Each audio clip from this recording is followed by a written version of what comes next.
Good afternoon, everyone, and thank you for joining us for today's webinar, From Concept to Action, Creating a Community Development Project that Aligns with CRA. Before we begin, I want to go over some general information for the call.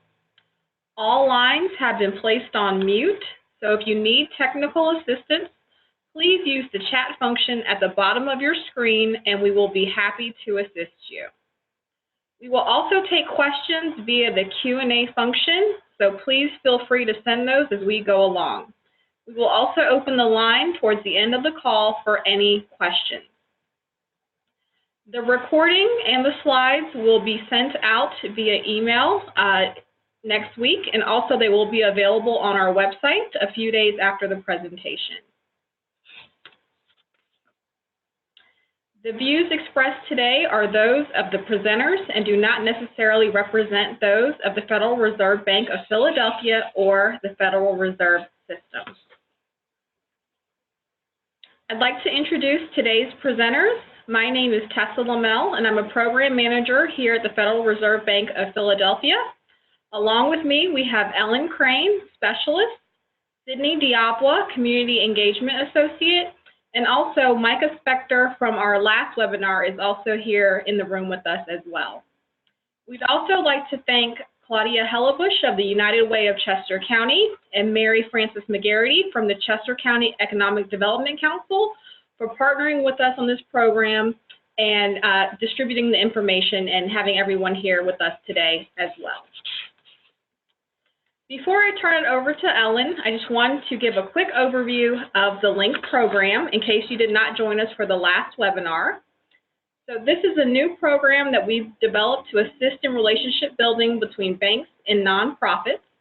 Attending the webinar today is part of step 1, and Sydney will share more about next steps at the end. Our goal for the LINK program is to foster collaboration and action through the use of CRA to improve low and moderate income communities.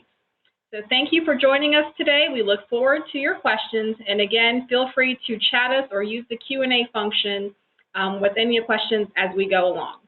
So now I'll turn it over to Ellen. Thank you, Tessa. Hello, everyone. As mentioned, I'm Ellen Crane, a specialist at the Federal Reserve Bank of Philadelphia. Prior to joining the Federal Reserve, I was a banker at a large regional community bank headquartered in Pennsylvania. I worked for many years as a lending officer, then worked as the community reinvestment officer for the institution.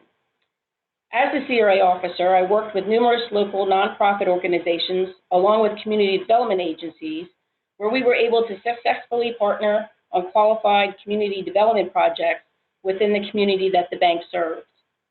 The bank was able to provide funding for a variety of projects and programs which qualified as community development.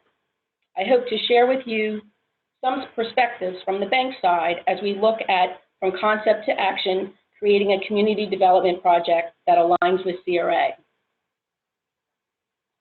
For today's discussion, we're going to touch upon community development for CRA consideration, relationship building with banks and nonprofits, documentation requirements, aligning expectations, and of course, any questions that you may have. The Community Reinvestment Act encourages depository institutions to help meet the credit needs of the communities in which they operate, including low and moderate income neighborhoods, and the CRA requires that each depository institution's record of helping meet the credit needs of its communities be evaluated by bank regulators. As you may recall from the first webinar, whether it is a CRA investment or a CRA loan, its primary purpose must be community development. Community development activities are described as affordable housing for low and moderate income individuals, community services targeted to low or moderate income individuals, activities that promote economic development by financing small businesses or small farms, activities that revitalize or stabilize low or moderate income census tracts, distressed or underserved non-metropolitan middle income tracts, or designated disaster areas.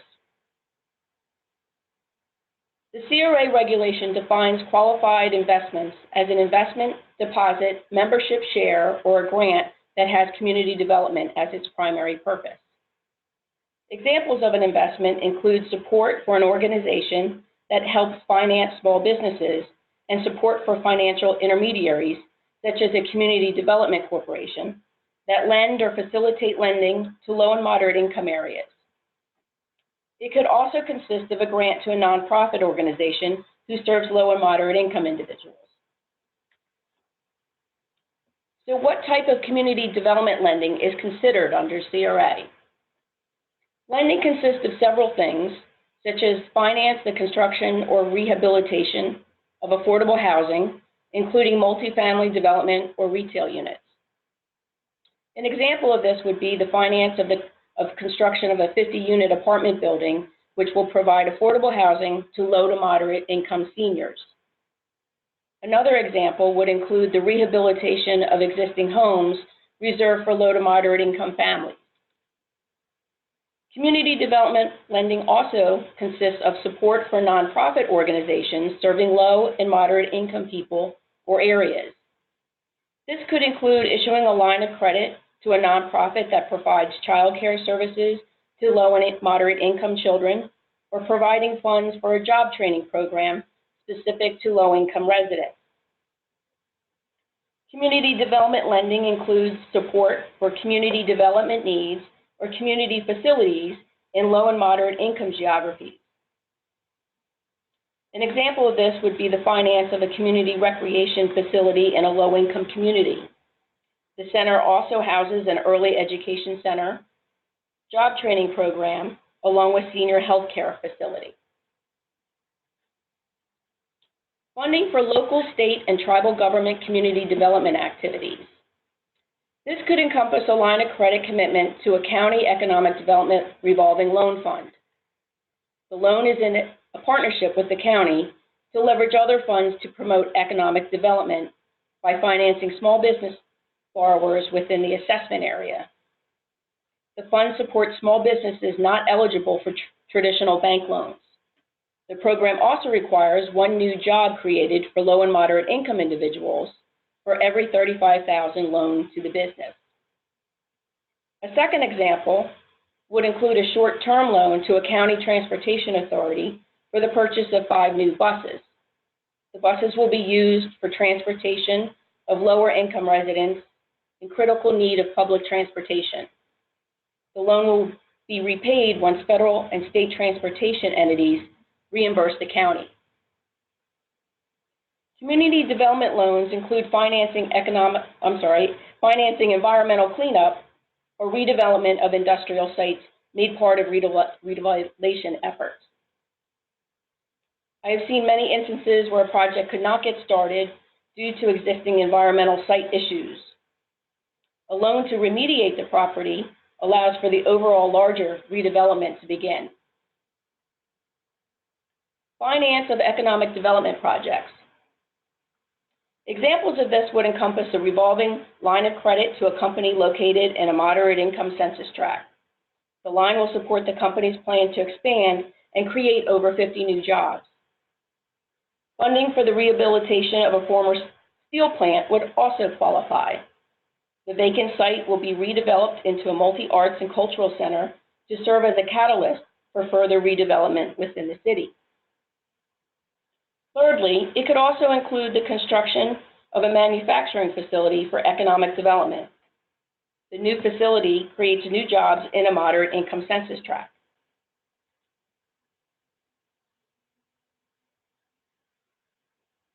Building relationships with banks. It's important to establish a relationship with a financial institution, and probably the best place to start to begin is with your own institution where you currently perform your banking. It may start out with developing a conversation with the bank teller or a branch manager. They then can direct you to the CRA officer of the institution and arrange for an introduction. In smaller banks, the CRA officer designation may be shared with someone who has lending responsibilities or who may also be the compliance officer. Banks are often structured differently, and although they each have an assigned individual as a CRA officer, that person may only be responsible for the data reporting piece and is not the decision maker for loan or grant requests. Be sure you communicate your needs so you can get in front of the appropriate individual. As you prepare for the discussion, some questions to think about would be, what type of CRA projects or programs does the bank fund? Many banks specialize in particular loan products like construction financing, lending for the purchase and rehabilitation of multifamily dwellings, or they may have a specific loan product just for nonprofits. This could include term loans or lines of credit. Asking the bank the amount or a range of funding that they would normally approve or what they feel comfortable with is also recommended. As a former loan officer, I never minded inquiries as to what I thought would be an appropriate funding request amount. This eliminates the guesswork for the applicant and allows the bank to ensure the request is assigned to the appropriate lender or department. This is especially true for grant requests. If you are applying for grant funds, inquire with the bank how their donation budget is structured. Often, each local branch office may be given a small budget to allow for grants within their area, but larger requests may be approved at the corporate level and be made part of a larger budget allotment. It is important to distinguish when and in what manner does the bank consider requests. With a grant or a loan request, the bank may have specific application process and a prescribed time period of when management reviews requests for approval. This may or may not align with your time frame for funding, so it's good to ask how requests are handled and if a local decision will be made, or does it go somewhere else for consideration and approval. Connecting with bankers can be fairly easy as they often attend the same events and meetings. In my experience, there is usually a good turnout of bankers at local Chamber of Commerce meetings, monthly Rotary breakfasts, and county economic development summits. Some of the best introductions I have had to local nonprofits or community development agencies were from other nonprofits. When a bank is receptive to the needs of the local community, you will tend to see a handful of representatives from the same institution involved at different organizations throughout the area. Most often, bankers live and work in the same community and are accessible. They usually have great networking skills. Inviting the bank representative to visit your project, learn about your program, or just stop by your office is a welcome invitation. One thing to keep in mind when approaching a bank, they in turn will most likely be looking for a banking relationship with you in terms of a deposit account or other services, if not already established. Are you willing or able to move your accounts? Do you have operating accounts or investment accounts that could be established with a new bank? Do you use credit card services or payroll accounts? These are some of the questions the banker will most likely inquire about. Banking is a two-way street, so be prepared to talk about your organization banking needs and what products could be useful. This is another reason why I recommend that you approach your own bank first.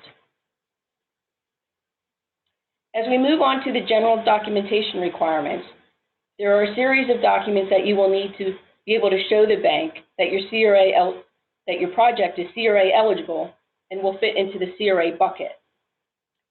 This includes the mission of the organization or the entity, the type of project you're seeking financing for, the community development purpose, the key populations and geographies that will be served, is the program or the project innovative or have any complex components, the timeline of the project, type of request, is it a loan, investment, grant, and key impacts the project will have on the population or geographies.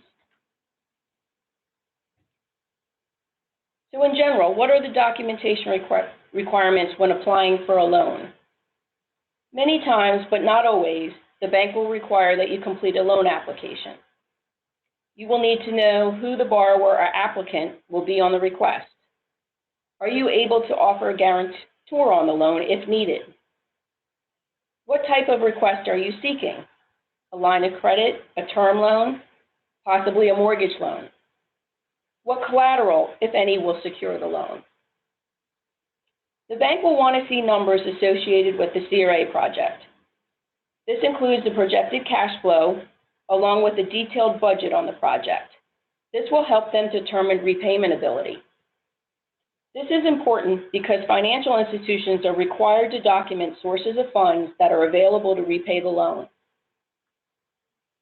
Whether the repayment is from monthly cash flow, cash reserves, or possibly the sale of an asset. So with that said, have your financial information available. This includes year-to-date financial information along with 2 to 3 years of year-end audited financial statements. Depending on the entity, this could also include copies of your tax returns. I also recommend that you itemize sources and uses of funds and have information on the property available if that's applicable. You will also need a copy of your nonprofit designation or your certificate of incorporation. The application process may take a few steps, but be patient. The banker will guide you through each step to ensure you have supplied everything necessary for them to consider your application and for you to ask any questions along the way. Rates, terms, and fees are set differently at each institution, so it's good to inquire about these items early in the process. Also keep in mind, each bank has their own level of risk tolerance, so a loan request that may be deemed too risky for one bank may be perfectly acceptable for another institution. Aligning expectations. This is an area which is often overlooked, but important to have a conversation with the bank. Does the bank have funding cycles that you should be aware of? This could include approval timelines for loan requests or grant requests. Will these timelines affect your project? As I mentioned earlier, having a conversation around the amount of funding expected is crucial. What are the bank's historic funding levels for similar projects? Looking at the bank's previous CRA performance evaluation may give you an idea of what the bank approved in the past and what they're comfortable with. Lastly, how are you and the bank measuring success? Are you using the same measurement? This could include time frame for completion, the ultimate goal of the level of service provided, or the number of units that the project aims to create. How is success of the project going to be documented, and how often does the bank require updates? Most importantly, success of the project will help ensure that your agency will receive future consideration for continued funding and support. The next slide provides CRA resources available to you, including the link to the FFIEC, definition and information on CRA, and examples of CRA-eligible projects. With that, I believe we're opening it up now for questions. Thanks, Ellen. So we'll open it up for questions. We do have a few questions that are in. The first, I see that Sarah Daniels has a raised hand. And so, Sarah, I'm going to remove you from mute and allow you to ask your question. Sarah, are you there?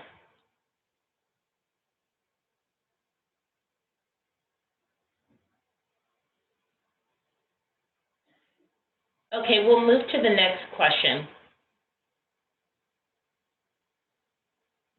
So this question is, can CRA funding be used for general operating support for an after-school youth center serving low, moderate income youth?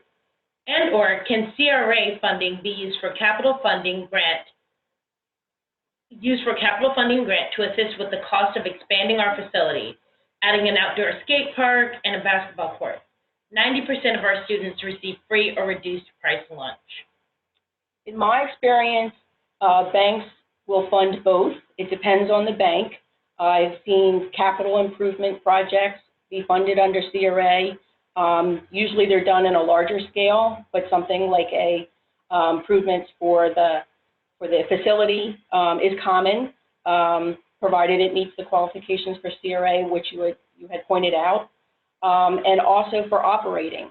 Operating is a tough subject for and to get funding for, so there are a lot of grants that will help in that manner.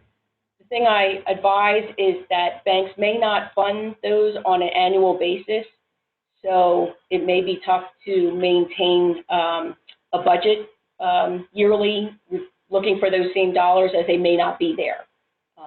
But yes, I have seen funding for both. So we have another question. Based on your experience as a banker, what were some characteristics of projects or organizations that you found weren't a good fit for the bank's objectives or weren't ready to fund? Well, I would say a lot of projects just did not meet the community development criteria for CRA, so we just couldn't fit it in that slot. In some cases, the bank did not feel comfortable for the repayment source, so that's also important. Banks do want to make sure they get their funding back if it's in a loan. Other times, the project or the program may not have had a large enough impact, so the dollars requested and the outcomes just weren't aligned, and we just did not see the cost effectiveness of a project. And in other times, I would say that sometimes we felt the nonprofit was going out of their wheelhouse, where they may be trying to begin a different type of mission or another type of project that they didn't have experience with. One comes to mind that they were a housing counseling agency, and then they were going to try to go into child care services for LMI individuals. So that, again, we felt there was not enough probably experience and knowledge for that to be successful. So it's considering the organization's mission, what the project contributes to the organization's mission, or if it's outside of the organization's current mission, as well as aligning the expected outcomes from the project with the funding request. Right. We have another question. How extensive is the reporting required by the bank or financial institution for an organization that is funded through CRA? So again, just to repeat, how extensive is the reporting required by the bank or the financial institution? What do banks have to report? What's that documentation that a bank will need to give to a regulator for an organization that is funded through CRA? Well, and I think that brings us back to some of the first slides, where if you can show the impact of where the dollars will be going, whether it be in low to moderate income communities and low to moderate income families, and have that documentation of what geographies and what those numbers consist of, the mission of the project, that's pretty much what the bank needs to see. There may be some additional requirements that each bank tacks on, depending on their type of reporting. A lot of times, if you're tied in with other funding sources, some of those same type of reports can be given to the bank, so you don't have to do anything additional. It could be a standard annual report that you may give to your members or to the organization that provides sufficient detail, or it could be something that you supply to maybe a state or a county government authority that could also supply enough detail for the bank. But again, you do want to make sure your key areas are noted of how it does qualify for CRA. Thanks. Is there a best time of the year to approach banks for CRA grants? Good question. Most banks begin their budget approval for the next year sometime in the fourth quarter of the prior year. So I always recommended for nonprofits to apply early on, or at least within the first half of the year, as that's where the budget dollars are still available. Every bank is different, but I do feel as soon as you can get your request in, the better, because the funding does go quickly. And so in just thinking about our LINK program, May is when the in-person event will be held, and so that does align with those expectations around banks who are still thinking about what they may fund for the next year and considering requests from different organizations. Correct. What a CRA grant funds scholarships to existing programs for LMI children and adults. And so could you approach a bank and ask for grants to help fund a scholarship? And because the beneficiaries are low-income children and adults, could that be considered under CRA, and would that be useful for the bank CRA strategy? It could qualify. I have seen this done in certain areas, especially tied in with certain universities or actually high schools that may require tuition. Again, it's sometimes hard to document whether those students are actually low to moderate income. If the school is situated in a low to moderate income community, and that's where the students are derived from, we know that pretty much typically covers for CRA, but otherwise it may be difficult to get that information on the student or the student's family to know if the income qualifications are met. But yes, it would qualify. So here's a good question. Would multiple banks fund the same CRA project, or do they want to be the only bank involved? How do banks collaborate and work together when it involves CRA? I have to say banks collaborate very well with CRA. We know there's a lot of need out there, and not one bank can't do it all. So typically, for most projects, you will see multiple banks involved. They play very nicely within the CRA world, and I think it holds true that there's a lot of collaboration. That usually means different ideas that come from different organizations and different CRA officers, and can really help the organization. So I actually feel it's a positive.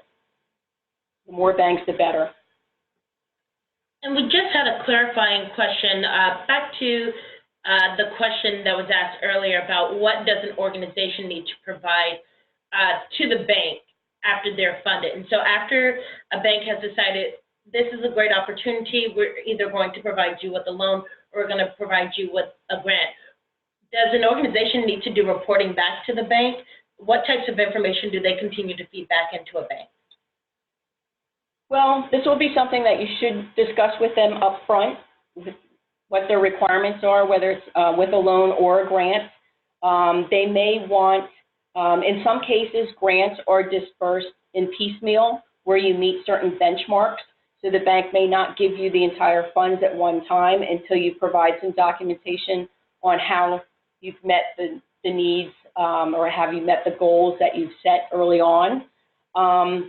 Otherwise, for a loan, you may be required to submit updated financials on a yearly basis. There may be a reapproval process at the end of the year, so they know the repayment sources are still there. So typically it would be more the financial piece on lending, and on goals it would be required for the investment piece or the grant. I think we have one more question. What if my organization serves both low and middle income populations? What's the best way to present that most effectively for funding? Again, I think doing your homework of how it meets the community development bucket, of what the population is for the low income individuals versus the middle income, and how that program or project is going to be geared just to the low income individuals or population, that's probably key. Thanks, Ellen. So at this point, we'll move on to the presentation. Right here, I'm just going to discuss what we'll be doing during the networking event as a part of the LINK program, but also some lessons and tools that you can use to apply to when you're making that relationship with a bank, and what to say and what to have on hand. As a reminder, we're now in the second stage of the LINK program. After completing this webinar, interested participants will receive a notice inviting them to apply for the LINK program. The application includes general organizational information and an organizational profile for you to complete. If chosen, your organizational profile will be shared with the financial institutions in LINK so that they can learn more about your project. Organizations and projects will be selected based on criteria that includes meeting the community development definition of CRA and project readiness. Please note that a funding match with a participating financial institution is not guaranteed. LINK is designed to foster collaborations between banks and community development organizations and to extend education and partnership on the needs of low and moderate income communities within our district. So now I'm just going to go over what this networking event will look like. The May 30th event will run for 3 hours from 8:30 a.m. to 11:30 a.m. Participating organizations will receive a template presentation deck. Each organization will have 8 minutes to present your project to the financial institution. Afterwards, there will be 2 15-minute match sessions. During these match sessions, we are asking financial institutions to identify organizations with projects that could potentially meet their needs. You will receive a match invitation for those groups. A supplementary on-site match will be made if financial institutions are interested in a project that they hear on-site and would like to follow up the day of the event. So now I'm going to guide you through the deck that will be used for LINK participants. This is also a helpful strategy to frame your project as you take it from concept to action in seeking bank partnership. The first important detail is to cover where your organization is located, what counties, zip codes, or census tracts you serve. Remember, banks are looking for geographic consistency with their assessment areas, and that the project is serving a CRA-eligible census tract. To check and see what tracts are eligible within your area, you can use PolicyMap, which is a subscription-based service for some of their mapping elements, or the ffiec.gov geocoder, which can be found at ffiec.gov/geocoder. Next, you will want to state your mission. What is the mission and vision of your organization? And make sure that it falls within the definition of community development. Speak to the number of years that you have been in service, because this also highlights your organization's sustainability and history within your community. You definitely will want to talk about the key populations you serve. Again, these should be low and moderate income populations within the definition of community development for CRA. Lastly, what are 3 to 5 key outcomes or impacts that your organization has observed from the past year or even past 2 years? This is really important in setting the stage for what a bank can expect from the type of work and the type of projects that you take on and what kinds of changes can happen in the community.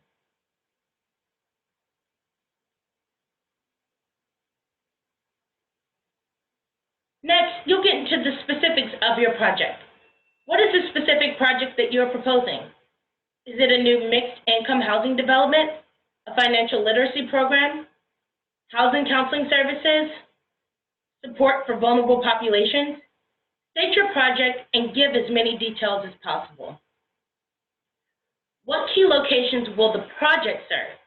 Do they overlap with your organization's service areas? If not, why? Also talk about the key populations to be served. Call to attention, who are the groups who are being served?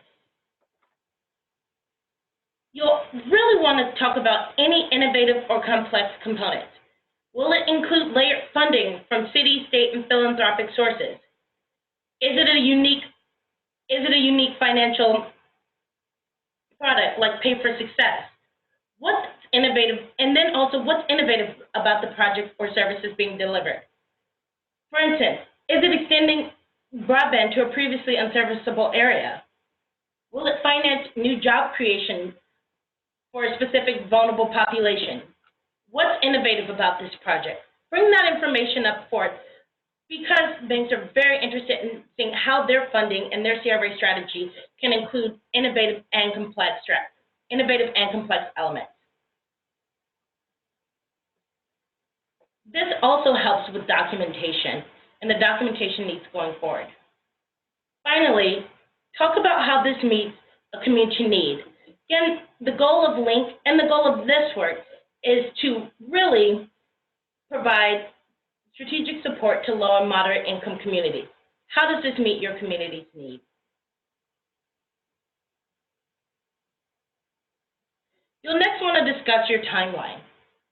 When do you expect to begin work, or has it already begun? Is it an existing project, or is it a new proposal? Remember, some financial institutions may be looking forward to future investable projects, or they may be looking to boost their CRA portfolio in the current term.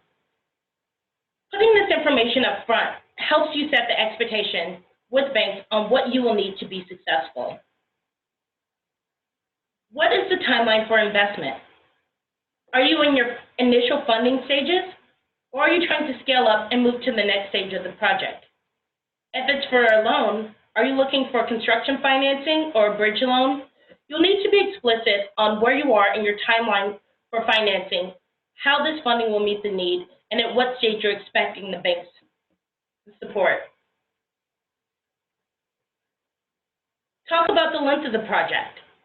Is it a one-year project? Does it not have an end date? How long will your project last, and when can a bank expect to see outcomes in the work? Remember, they'll need to document the outcomes, the population served, and the geography served as they inform their CRA strategy. And then, as always, consider how you will document these outcomes.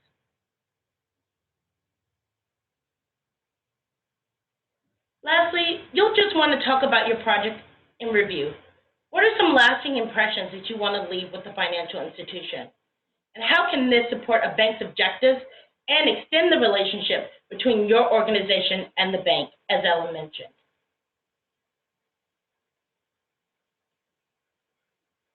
So next steps in the LINC process. You have now made it to the next portion where the application for LINC is now open. In the next few days, you will receive a summary note that includes the webinar presentations and more information about the application site. Applications are open now at www.philadelphia-fed.org/community-development/LINC and that link will be provided to you. Applications and organizational profiles for LINC are due on April 27th by 5 p.m. We will review applications and notify all applicants of their status by May 9, 2018. For those who are invited to take part in the networking event, it will take place on May 30th. If you don't move on to the next stage of the LINC process, we still will provide resources for you to learn more, feedback on your project, and invite you to the next cohort of LINC. So at this point, I'll open it up for questions about the LINC process and program, but our contact information is available. To learn more about LINC, please reach out to me, Sydney Diagua, or Tessa Lamel. To learn more about CRA, or if you have any questions on CRA, reach out to Ellen Crane or Micah Spector. So at this point, we'll stop and take any questions.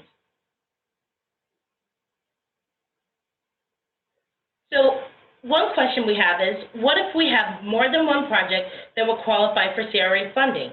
Should we describe each?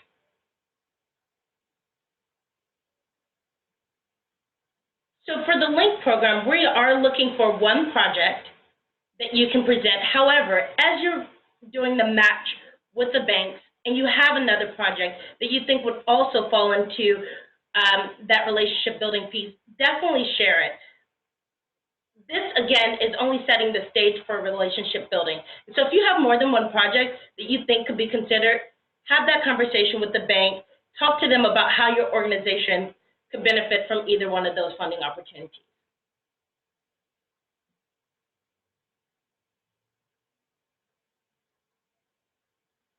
More information, we got a question just about where the May event will be held. More information about the May event will be extended to those who are accepted to present at the networking event.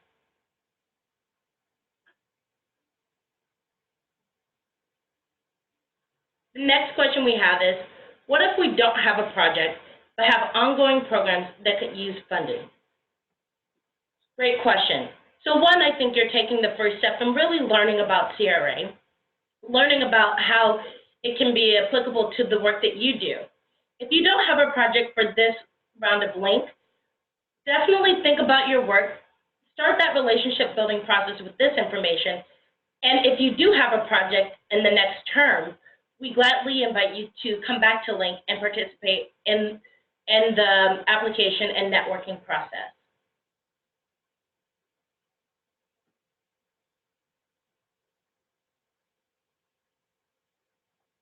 Are there any more questions? I think we have a pause on the line.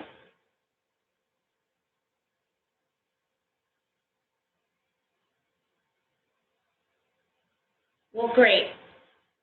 Thank you again for participating today, for listening to today's webinar. Again, we will be sending out the webinar link and any wrap-up materials and the presentation afterwards, as well as an application to the LINC program. We greatly appreciate the work that the United Way of Chester County and that Chester County Economic Development Agency have put into helping connect us with you all. And we look forward to your further participation in LINC. Thank you, everyone.